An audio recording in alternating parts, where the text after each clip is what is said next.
Magandang gabi po sa inyong lahat. Nasa ibang lugar tayo ngayon. Ang lakas makastudio ng ABS-CBN, di ba? Pero patuloy tayong humingi ng awa sa Diyos sa pamamagitan ng ating mahal na Birhen, no, upang patuloy po nating mapaisaayos ang ating simbahan. No?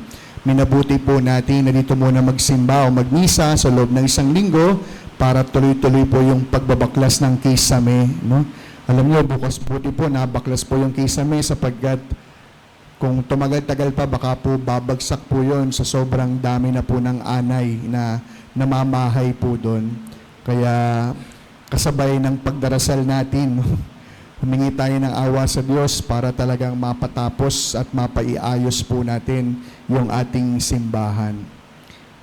Sa Ebanghelyo po natin na napakinggan, pumili at humirang si Jesus ng 12 makakasama. Nakalaunay magiging apostol ng simbahan. At sa pagbuo po ni Jesus ng mga apostoles, hindi po ito nangangahulugan na pagod na si Jesus sa lahat ng bagay na kanyang ginagawa. Hindi po ibig sabihin na ayaw na pong manggamot ni Jesus. Hindi niya na ibig magturo. Pagod na siyang magpalayas ng masasamang espiritu. Hindi. Kundi sa paghirang po ni Jesus ng kanyang mga apostoles, nais po ni Jesus na ibahagi ang kanyang nakaliligtas na misyon. Jesus wanted to share His mission to His apostles. At kung meron man tayong isang bagay na tatanungin sa misang ito, ay yung pong $1 million question. Tayo kaya? Gusto rin kaya tayong makasama ng Panginoon? Ibig din kaya tayong piliin ni Jesus, hindi lamang upang makasama kundi upang kanyang makatulong. Alam nyo, minsan pong nagbigay ako ng recollection sa mga high school students nung mga unang taon ko bilang pari. Isa po sa mga kantang ginamit ko sa kanilang reflection ay yung kantang inawit ni Anne Murray. No? Diba? Sobrang luma no example. Si Anne Murray. No? Sino po nakakaalam ng kanyang kanta? You Needed Me. O diba? At sabi ko po sa aking mga tagapakinig na imagine ninyo na kinakanta natin to kay Jesus. You needed me. At alam niyo, pagkatapos po ng recollection, sabi po ng isa sa mga estudyante, lumapit siya, sabi niya, Father, parang may mali. Sabi ko, anong mali? Parang mali po yung kinanta natin kay Jesus. Parang hindi ho tama. Magtakin po ninyo, Father, sabi niya, sinasabihan natin ng Panginoon, kailangan mo ako. Sa katunayan, sabi niya, Father, hindi po tayo kailangan ng Diyos. Tama naman. Tama naman.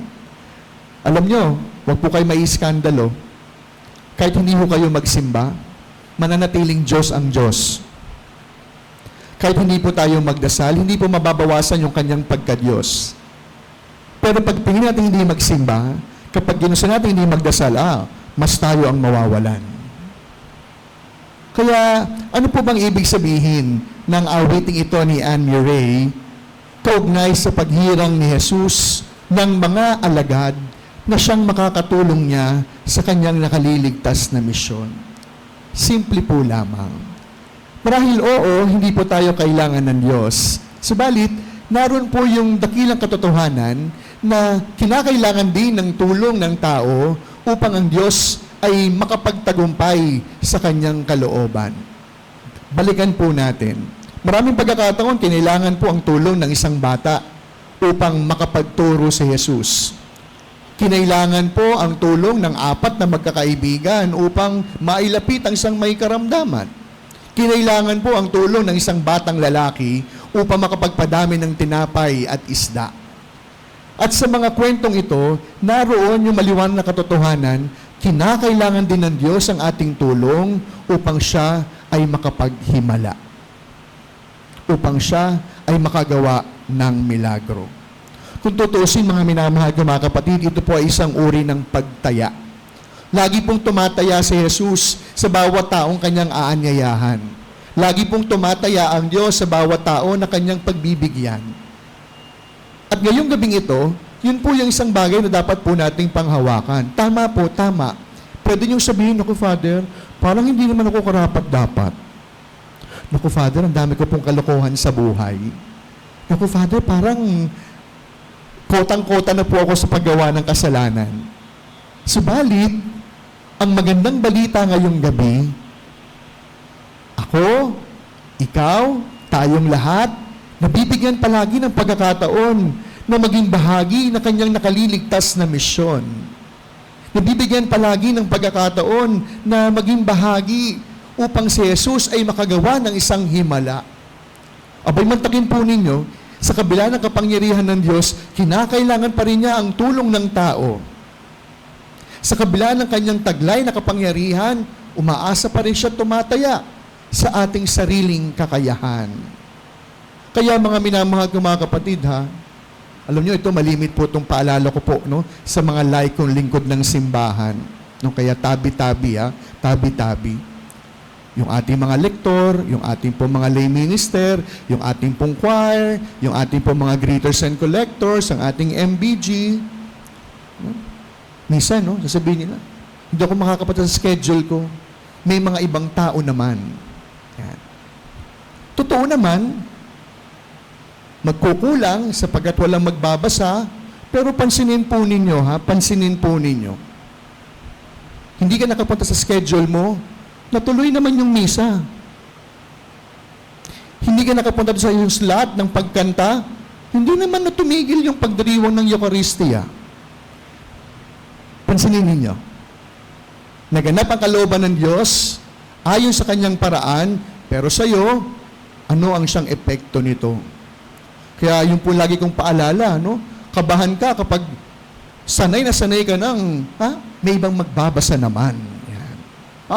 May ibang magle-lay minister naman. May namang ibang kakanta. Kaya ngayong gabing ito, hindi po sana maging daan ng ating pagmamalaki. Nasasabi natin, Panginoon, kinakailangan mo talaga ako. You needed me.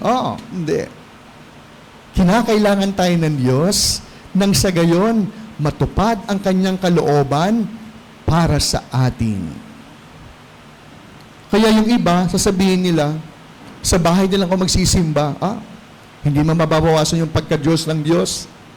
Hindi naman maaalis yung kanyang pagiging makapangyarihan. Pero sa iyong buhay, may epekto, may mangyayari, may pagkukulang. Kaya sa pagpapatuloy po ng ating pagdiriwang, muli ko po kayong aanyayahan. Imaginin po ninyo na inaawitan natin si Jesus at sinasabi natin sa Kanya, you needed me. You needed me. Huwag sanang magsilbing daan ito upang lumaki ang ating mga ulo. Kundi, kagaya ng ating mahal na Birhen, maging daan tayo ng pagtupad ng kanyang kalooban. Hindi ba't masarap sa pakiramdam kung tutuparin ng Panginoon yung ating panalangin? Gaano pa kaya sa pakiramdam natin kung tayo ang magiging instrumento at daan sa pagtupad ng kanyang kalooban, hindi lamang para sa atin, kundi ang kalooban para sa ating kapwa. Sa pagpapatuloy ng ating pagdiriwang, kahit makapangyarihan si Jesus, hindi siya nahihiyang aminin na kailangan niya ang tulong natin upang siya'y makapaghimala. Kinakailangan niya ang tulong natin upang maibahagi ang kanyang nakaliligtas na misyon. Nang sa gayon, sa kabila ng katotohanan ito, huwag sanang lumaki ang ating mga ulo. Bagkus, matapos natin sabihin kay Jesus, you needed me, sabihin natin pagkatapos, salamat Panginoon, sa kabila ng aking kahinaan, kinakailangan mo pa rin ako.